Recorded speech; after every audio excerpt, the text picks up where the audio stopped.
السلام عليكم ورحمة الله تعالى وبركاته.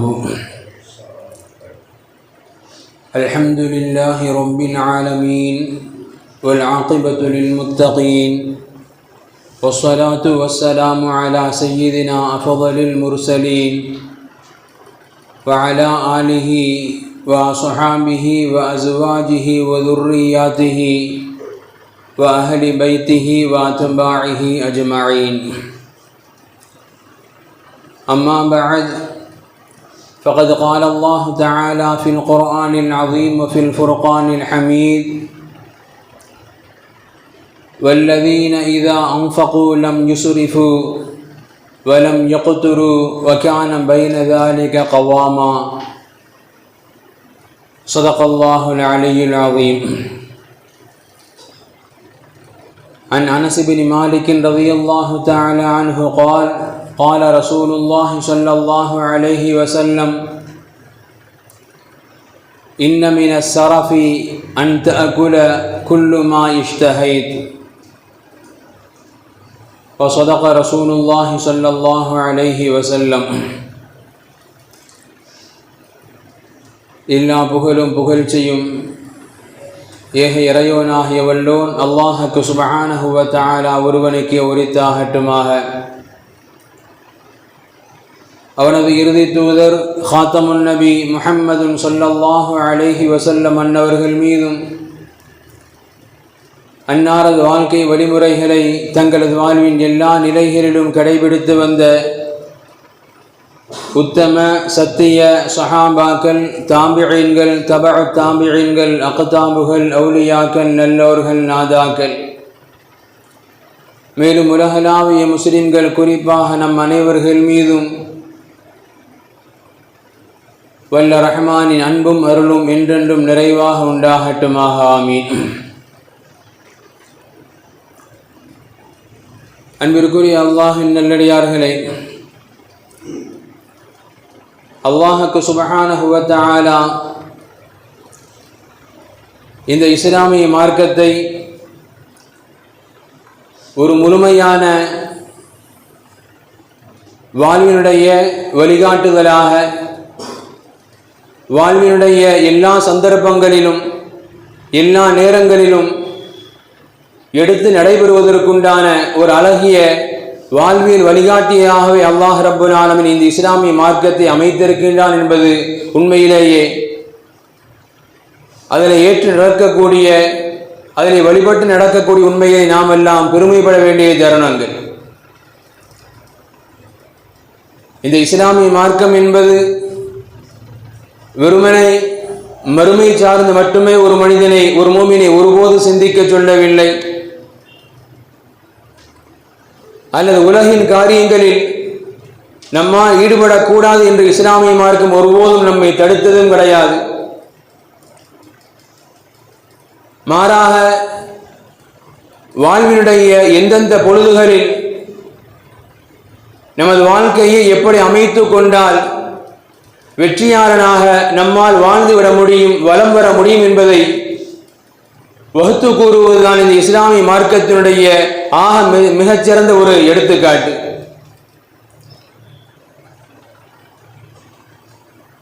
அல்லாஹுக்கு சுப்ஹானஹு வ தஆலா திருமறையினுடைய பல்வேறு இடங்களில் ஒரு மூமினான மனிதனுக்கு எப்படிப்பட்ட பண்புகள் எல்லாம், என்னென்ன குணாதிசயங்கள் எல்லாம் இருக்கப்பெற வேண்டும் என்பதை குறித்து அருள்மறையினுடைய பல்வேறு இடங்களில் பகிரக்கூடிய, பேசக்கூடிய ரப்புல் ஆலமீன் திருமறையினுடைய ஒரு இடம் சின்னமாக மோமின்கள் வெற்றி பெற்று விட்டால் என்று சொல்லி ஆரம்பிக்கக்கூடிய அந்த வசனத்தில், அந்த தொடரில் எந்த மோமின்கள் எப்படிப்பட்ட பண்புக்கு சொந்தக்காரர்கள் வெற்றி பெற்றார்கள் என்பதை அல்லாஹ் பேசி காட்டுவான்.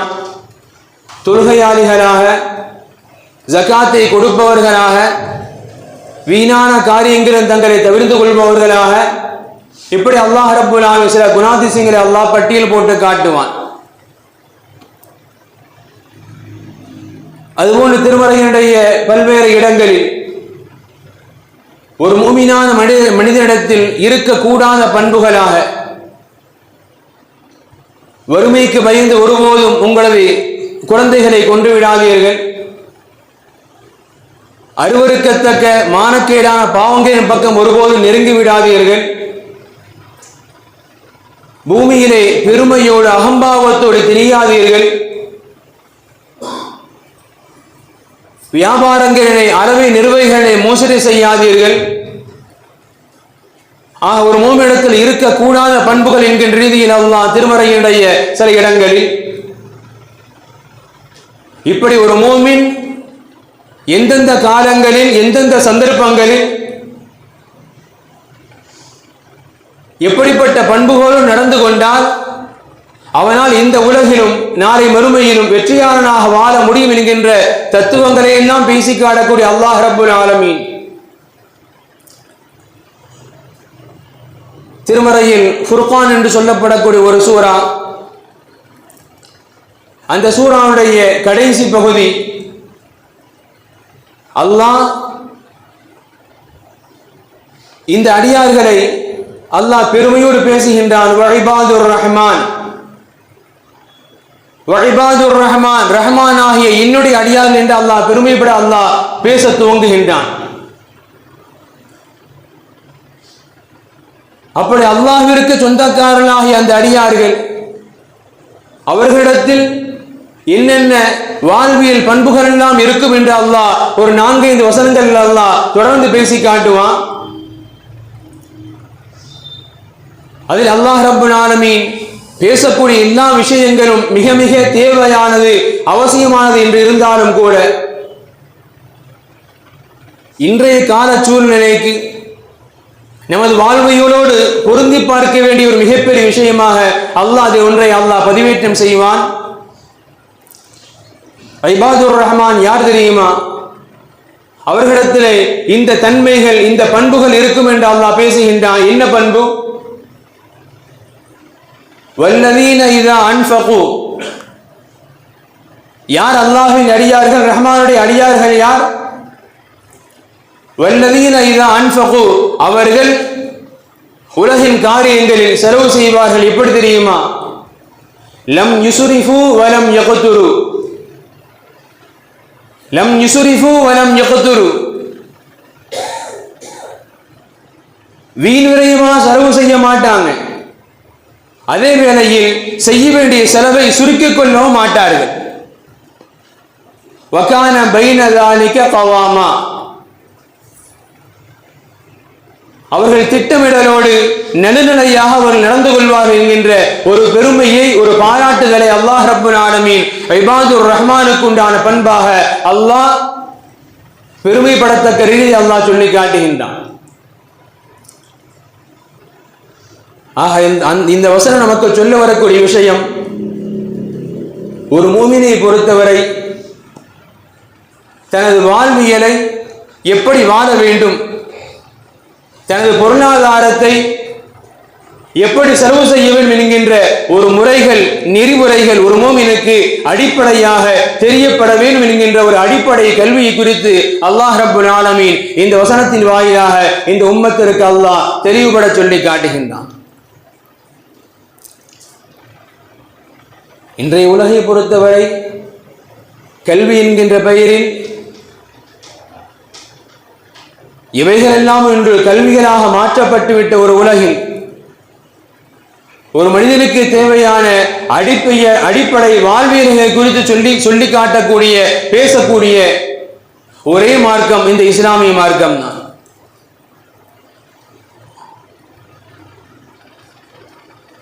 பொதுவாக கடந்த காலங்களிலெல்லாம் நமது பெற்றோர்களிடத்தில் இருந்த பண்புகள், நமது பெற்றோர்கள் நமக்கு சொல்லித்தந்த உருவாக்கிய விஷயங்கள்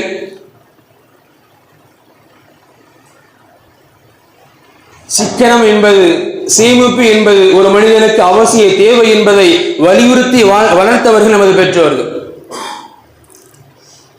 ஆனால் இன்றைய காலத்தின் போங்குகள்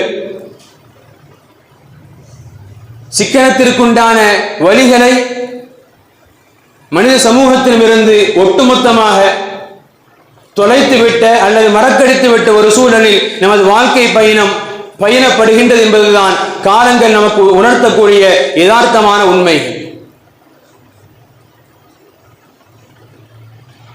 ஒரு காலம் இருக்கும் நமது பெற்றோர்களின் காலம்.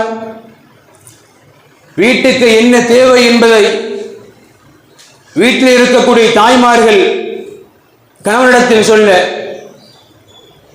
கணவன் அதற்கு தேவையானதை பட்டியலிட்டுக் கொண்டு அதில் எது அவசியமோ அதை மட்டுமே தேடி வாங்கி வரக்கூடிய ஒரு சூழலில் கணக்கிட்டு திட்டமிட்டு வாழ்ந்து வந்த ஒரு சூழல், ஒரு வாழ்க்கை இருந்தது. இன்று அது அடியோடு மாறிவிட்ட ஒரு சூழல். இன்னைக்கு பர்ச்சேஸ் கிளம்பக்கூடிய யாருமே எந்த திட்டமிடலும் கிடையாது. அங்க போகும் கண்ணில் எது படுதோ அது இன்னைக்கு தேவையா, இந்த மாசத்துக்கு தேவையா, அதெல்லாம் தெரியாது. கண்ணில் படுவதையெல்லாம் எடுத்து பைகளில் நிரப்பிக் கொள்ளக்கூடிய, கார்பரேட்டினுடைய கனவுகளை நிஜப்படுத்தக்கூடிய ஒரு உலகில் நாம் வாழ்ந்து கொண்டிருக்கின்றோம். சிக்கனத்தினுடைய சேமிப்பினுடைய அடிப்படைகளையே மறந்துவிட்ட ஒரு சூழலில் நமது வாழ்க்கை பயணித்துக் கொண்டிருக்கிறது என்பது உண்மையிலேயே ஒரு மூமினுக்கு வேதனை தரக்கூடிய விஷயம். நபிகள் பெருமானார் ஸல்லல்லாஹு அலைஹி வஸல்லம் அவர்கள் அருமை சஹாபாக்களுக்கு இறைவனின் கட்டளை என்கின்ற பெயரில் ஹலால் ஹராமை குறித்தும் பேசி இருக்கின்றார்கள். நபிகளாருடைய சுன்னத் என்கின்ற அடிப்படையில் வலியுறுத்தி சொல்லப்பட்ட விஷயங்களை நபிகள் பெருமானார் வலியுறுத்தி இருக்கிறாங்க. அவைகளை கடந்து வாழ்வியல் பாடங்களாக நபிகள் பெருமானார் ஸல்லல்லாஹு அலைஹி வஸல்லம் அவர்கள் அருமை சஹாபாக்களுக்கு வாழ்வியலை குறித்து பாடம் நடத்திய பல்வேறு விஷயங்களும் அருமை சஹாபாக்களுடைய வரலாறுகளில் நம்மால் படிக்க முடியும். நமக்கெல்லாம் தெரியும், அதிகமாக நாம் கேள்விப்பட்டிருக்கலாம். நபிகள் பெருமானார் ஸல்லல்லாஹு அலைஹி வஸல்லம் அவர்கள் ஒரு முறை சஅத் ரலியல்லாஹு அன்ஹு வுது செய்து கொண்டிருக்கிறாங்க. அவர்கள் வுது செய்கின்ற பொழுது நபிகள் பெருமானார் ஸல்லல்லாஹு அலைஹி வஸல்லம் அவர்கள் அந்த இடத்தை கடந்து செல்கின்றார்கள். அப்படி கடக்கின்ற பொழுது அண்ணன் பெருமானார் ஸல்லல்லாஹு அலைஹி வஸல்லம் அவர்கள் சஅத் ரலியல்லாஹு அன்ஹு அவர்கள் வுது செய்யக்கூடிய முறையை பார்க்கறாங்க. பார்த்துவிட்டு அதில் கொஞ்சம் வீண் விரயங்கள் இஸ்ராஃப் என்பது பார்க்கப்படுவதனால் நபிகள் பெருமானார் கேட்டாங்க, மாஹாத ஸரஃப் யா சஅத், மாஹாத ஸரஃப் யா சஅத், சஅத் இது என்ன, வுதுவுல இப்படி வீண் விரயம் செய்கின்றீர்கள் என்பதாக நபிகள் பெருமானார் ஸல்லல்லாஹு அலைஹி வஸல்லம் அவர்கள் சஅத் ரலியல்லாஹு அன்ஹுவிடம் வினா தொடுக்கின்ற பொழுது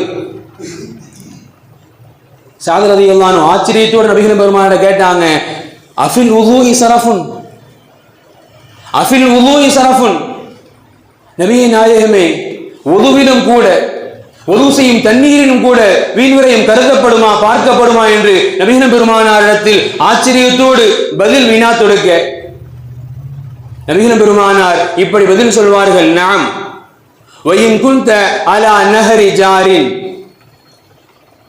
சஅத் அவர்களே, ஆம், ஓடக்கூடிய ஆற்றின் ஓரத்தில், நதியின் ஓரத்தில் நீங்கள் வுது செய்தாலும் அங்கும் இஸ்ராஃப் என்பது கணக்கிடப்படும். 3 முறைகள் செய்வது ஏற்றமானது. 3க்கு மேல 4வது கருவுனா அது இஸ்ராஃப். இன்றைக்கெல்லாம் அதிகமான பள்ளிகளில் எழுதப்பட்டு இருக்கின்றது, தண்ணீர் வீண் செய்யாதீர்கள். திறந்துவிடப்பட்டு செய்யப்படுகின்ற ஒரு நல்லியினுடைய வுதுவுடைய ஒரு சூழலை நபிகள் பெருமானார் சொல்லி காட்டுறாங்க. ஓடக்கூடிய ஆறு, அதுல தண்ணி யாராவது கணக்கிட முடியுமா? நபிகள் பெருமானார் அங்க சொல்லி காட்டுறாங்க. அப்படி நீங்கள் ஓடக்கூடிய ஆற்றில் வுது செய்ய வேண்டிய சூழ்நிலை வந்தாலும் அங்கும் வீண் விரயம் செய்து விடாதீர்கள். காரணம், வீண் விரயம் வாழ்வினுடைய எந்த சூழ்நிலைகளிலும் ஒரு மூமினிடத்தில் இடம்பெறவே கூடாது என்பதை நபிகள் பெருமானார் ஸல்லல்லாஹு அலைஹி வஸல்லம் அவர்கள் வாழ்வியலுக்குண்டான அடிப்படை பாடமாக சொல்லிக் கொடுத்ததை நம்மால் காண முடியும்.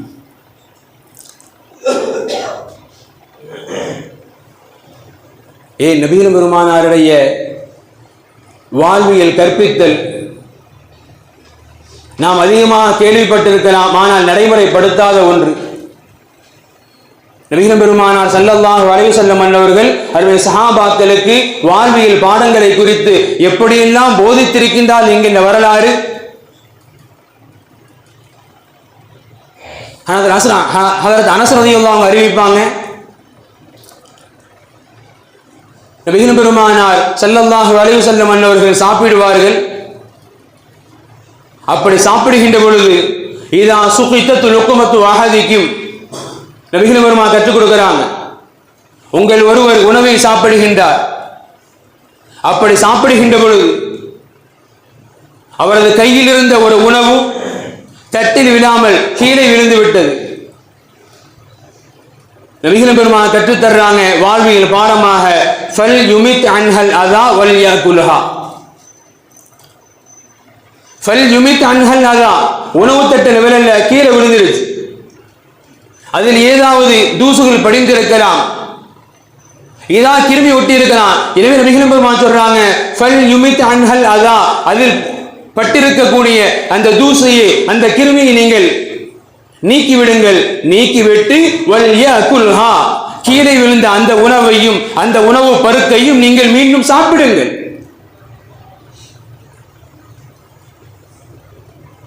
கீழே விழுந்துவிட்டு ஒரு உணவு தான், ஒரு உணவு பருக்க தான், அதில் ஏதேனும் அசுத்தம் இருந்தால் அதை நீக்கிவிட்டு வல் யாகுல்ஹா, அதை மீண்டும் சாப்பிடுங்கள். நபிகள் பெருமானார் கற்றுக் கொடுக்கிறாங்க வாழ்வியல் பாடம்.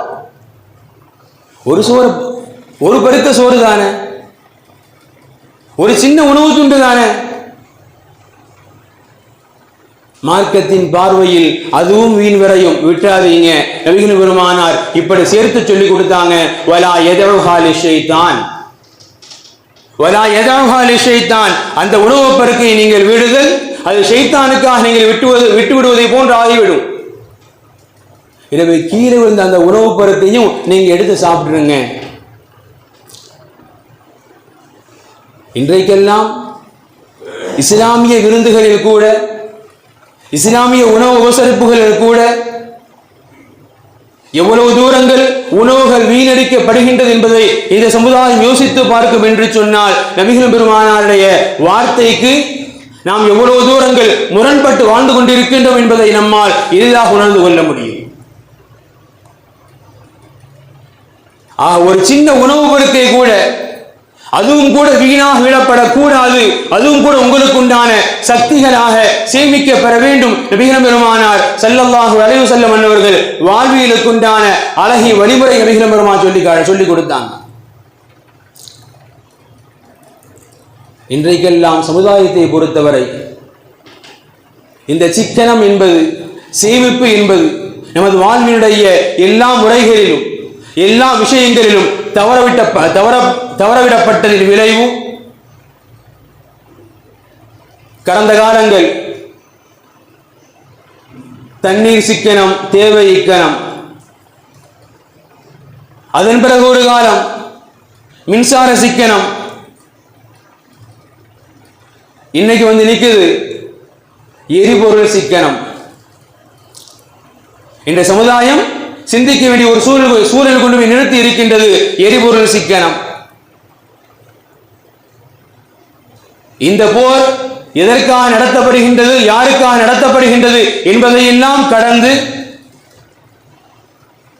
சமுதாயத்தின் முன்னால் நிற்க வேண்டிய ஒரு கேள்வியாக எரிபொருள் சிக்கனத்தை குறித்து யோசிக்க வேண்டிய, சிந்திக்க வேண்டிய ஒரு சூழலில்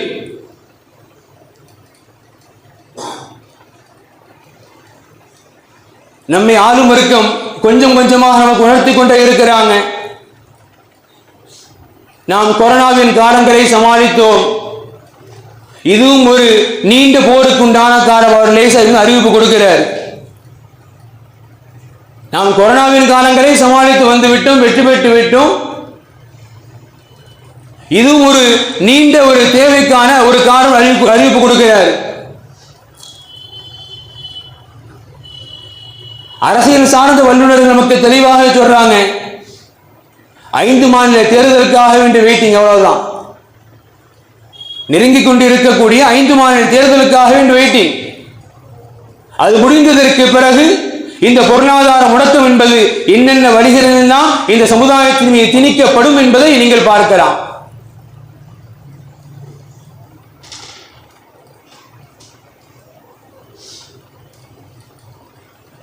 எரிபொருள் இன்றைய காலத்தை பொறுத்தவரை ஒரு மிகப்பெரிய தங்கத்திற்கு நிகரான ஒரு மதிப்பிற்கு உண்டானது. கடந்த காலம் வாழ்க்கையை யோசிச்சு பார்ப்போமே.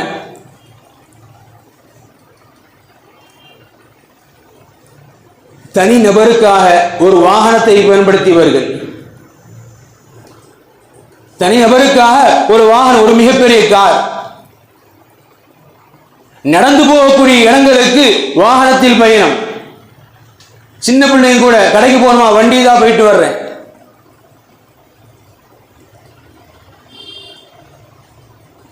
எரிபொருளை இது சரிதான என்று யோசிக்கலாம். ஆனால் நமக்கு இஸ்லாம் சொல்லி காட்டும் எது இஸ்ராஃப் எது இஸ்ராஃப் இல்லை என்கின்ற கணக்கிற்கு இந்த ஆயத்திற்கு கீழாக விளக்கம் தரக்கூடிய ஹஜ்ரத் இப்னு அப்பாஸ் ரலியல்லாஹு சொல்லி காட்டுவாங்க, மன் அன்ஃபக மியத்து அல்ஃபின் ஃபீ ஹக்கின் ஃபலைஸ பிஸரஃப். ஒரு இடம் இங்கு 1 லட்சம் ரூபாய் செலவு செய்வது அதற்குண்டான தகுதிக்குண்டான இடம் சொன்னா அங்க 1 லட்சத்தை செலவு செய்யுங்க, அது இஸ்ராஃப்ல வராது. ஒரு இடம், ஒரு நிகழ்வு, இதை 1 லட்சத்தை செலவு செய்யணும், அடிப்படை தேவையா இருக்குது, செலவு செய்யுங்க, அது இஸ்ராஃப்ல வராது. ومن أنفق درهما في غير حقه فهو صرف. ஒரே ஒரு திர்ஹம் தான், ஆனால் செலவு செய்யப்பட வேண்டிய இடம் அல்ல. அந்த இடத்தில் நீங்கள் ஒரு திர்ஹத்தை செலவு செய்தாலும் அது மார்க்கத்தின் பார்வையில் அது வீண் விரயம். நமது கடந்த கால வாழ்க்கைகளில் வீண் விரயத்திற்குண்டான அர்த்தங்கள் தெரியாமலும் புரியாமலும் வாழ்ந்ததுடைய விளைவுகள், யாருக்கும் நடத்தப்படுகின்ற ஒரு போர் என்கின்ற பெயரில் நமது வாழ்வினுடைய அடிப்படை தேவைகளுக்கு கூட இன்னைக்கெல்லாம் கேஸ் இல்லாத வீடு கிடையாது, உணவுக்கு வழி இல்லை என்கின்ற அளவுக்கு என்கின்ற ஒரு சூழலுக்கு நமது மாநிலங்களை கடந்து பல்வேறு அண்டை மாநிலங்களில் உணவகங்கள் மூடப்பட்டுவிட்ட ஒரு சூழலில் அந்த உணவகத்தை நம்பி இருக்கக்கூடிய, அதில் பணி செய்யக்கூடிய, அந்த உணவகத்தினுடைய உணவுகளை எடுத்துச் செல்லக்கூடிய எத்தனையோ தொழிலாளர்கள் இன்றைக்கு வாழ்வாதாரத்திற்குள்ள வழி தெரியாமல், இப்படி பலர்களுடைய ஒரு இக்கட்டான ஒரு சூழலில், நெருக்கடியை சமாளித்தாக வேண்டிய ஒரு சூழலில் சமுதாயம் இன்று சிக்கி தவிக்கின்றது. அதற்கு நாம் ஒரு காரணம் என்று சொன்னால் அது மிகையானதல்ல. நபிகள் பெருமானார் ஸல்லல்லாஹு அலைஹி வஸல்லம் சஹாபாக்களுக்கு எப்படியெல்லாம் வாழ்வியலுடைய பாடங்களை குறித்து கற்றுக் கொடுத்திருக்கிறாங்க நம்மால் பார்க்க முடியும். ஸஅத் ரலியல்லாஹு அன்ஹு அறிவிப்பாங்க, நபிகள் பெருமானார் ஸல்லல்லாஹு அலைஹி வஸல்லம் அன்னவர்களோடு நாங்கள் ஒரு போருக்கு பயணமாகிக் கொண்டிருந்தோம். அப்பொழுது எங்களிடையே ஒரு தோழர் வந்தார். ஒரு ஒட்டகத்துல அவர் மட்டும்தான் இருக்கிறார். ஒரு ஒட்டகத்தில் அவர் மட்டும்தான் இருக்கிறார். அவர் சுற்றும் முற்றிலும் திரும்பி பார்த்தா யாருக்காவது வாகனம் தேவைப்படுமா என்று. அப்ப நபிகள் பெருமான் பொது அறிவிப்பு செய்தாங்க, மன் கான மாஹு ஃபதுல் ظஹரின் ஃபல்யஉது பிஹி அலா மல் லா ظஹர லா. யாருக்கு வாகனத்தில் இடம் உபரியாக இருக்குமோ அல்லது வாகனம் உபரியாக இருக்குமோ அவர்கள் வாகனம் இல்லாதவருக்கு, வாகனத்தில் பயணிக்க முடியாதவருக்கு இடம் கொடுத்து உதவி செய்யுங்கள். அதேபோல் நபிகள் பெருமான் சொன்னாங்க, ஒமன் கான லஹு ஃபதுலு மன் ஸாத மின் ஸாதின் ஃபல்யஉது பிஹி அலா மல் லா ஸாத லா. யாரிடத்திலே உணவு தேவை அதிகமாக இருக்குமோ அவர் யாருக்கு உணவு இல்லையோ அவருக்கு கொடுத்துதவட்டும். ஆக வாழ்க்கை என்றால் என்ன, எப்படி சிக்கனமாக வாழ வேண்டும், அப்படி வாழ்வதுதான் வாழ்க்கை என்பதை நபிகள் பெருமானார் ஸல்லல்லாஹு அலைஹி வஸல்லம் அன்னவர்கள் அருமை சஹாபாக்களுக்கு சந்தர்ப்பம் கிடைக்கின்ற பொழுதெல்லாம் வாழ்வினுடைய ஒவ்வொரு இடங்களிலும் நபிகள் பெருமானார் ஸல்லல்லாஹு அலைஹி வஸல்லம் அன்னவர்கள் அருமை சஹாபாக்களுக்கு போதித்திருக்கின்றார் என்பதை நாம் அண்ணன் பெருமானாருடைய வாழ்வியல் வழிமுறையாக நம்மால் காண முடியும். அருமை சஹாபாக்களும் அப்படித்தான். ஹஜ்ரத் உமர் ரலியல்லாஹு அன்ஹு தனது மகன் ஆசிமுக்கு இப்படி சொல்லுவாங்கனா, யா புனைய குல் ஃபி நிஸ்ஃபி பத்னிக, யா புனைய குல் ஃபி நிஸ்ஃபி பத்னிக, நீ சாப்பிடு, பாதி வயிறுக்கு சாப்பிடு. அதுபோல மகனுக்கு சொல்லுவாங்கன்னா, வலா தத்ருஹு சௌபன் ஹத்தா தஸ்தஹ்லிகுஹு, உன் இடத்தில் இருக்கக்கூடிய எந்த ஆடைகளையும் தூக்கி எரிஞ்சிடாத, எதுவரைக்கும் அது கந்தல் ஆடையாக கிழிந்த ஆடையாக மாறி போகின்ற வரை தூக்கி எரிந்து விடாது. யார்? உமர் ரலியல்லாஹு அன்ஹு தனது மகனுக்கு சொல்லிக் கொடுத்த போதனை. இன்னைக்கு நம்ம பிள்ளைகளுக்கு அந்த மாதிரி ஆடை பயன்படுத்துறது இல்லை. அல்லாஹ் பாதுகாக்கட்டும். அல்ஹம்துலில்லாஹ், வாழ்வின் தரங்கள் மாறி இருக்கின்றது, உயர்ந்து இருக்கின்றது. அல்லாஹ்வுக்கு நன்றி செலுத்துவோம். ஆனால் இன்னைக்கெல்லாம் ஆடை வாங்க காரணம் இருக்குதாங்க. ஒரு காலம் இருந்தது, பெருநாளை முன்னிட்டு ஆடை வாங்குவோம், பெருநாளை முன்னிட்டு ஆடை வாங்குவோம். இன்றைக்கெல்லாம் நினைத்த பொழுதெல்லாம், நினைத்த நேரங்களெல்லாம் இஷ்டத்திற்கு ஆடைகள். கேட்டா இதில் என்ன தவறு? மார்க்க நமக்கு அதைத்தான் சொல்லுகின்றது, தேவைப்படக்கூடிய இடங்களில் செலவழியுங்கள், அது வரவேற்கத்தக்கது. தேவையில்லாத காரியங்களில் ஒரு பைசா செலவழிக்கப்பட்டாலும் அது அல்லாஹ்வின் பார்வையில் வீண் வரையன்னா, அதை மிச்சப்படுத்துங்க. இந்த சமுதாயத்தை பொறுத்தவரை இந்த பண்புகள் என்பது முற்றிலுமாக அழிக்கப்பட்டு விட்ட அல்லது மறக்கடிக்கப்பட்டு விட்ட ஒரு சூழலில்,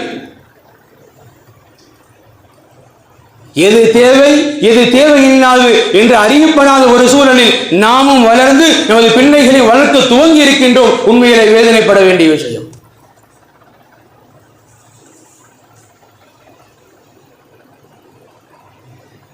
இன்னைக்கெல்லாம் செல்போன்கள் இல்லாத இல்லங்கள் கிடையாது. இருக்கட்டும், ஆனா படிக்கக்கூடிய பிள்ளைக்கு அதை எப்படி பயன்படுத்த வேண்டும் என்று தெரியாத பிள்ளைகளுக்கு பல லட்சங்களில் ஒரு மொபைல் போன். எதற்கு?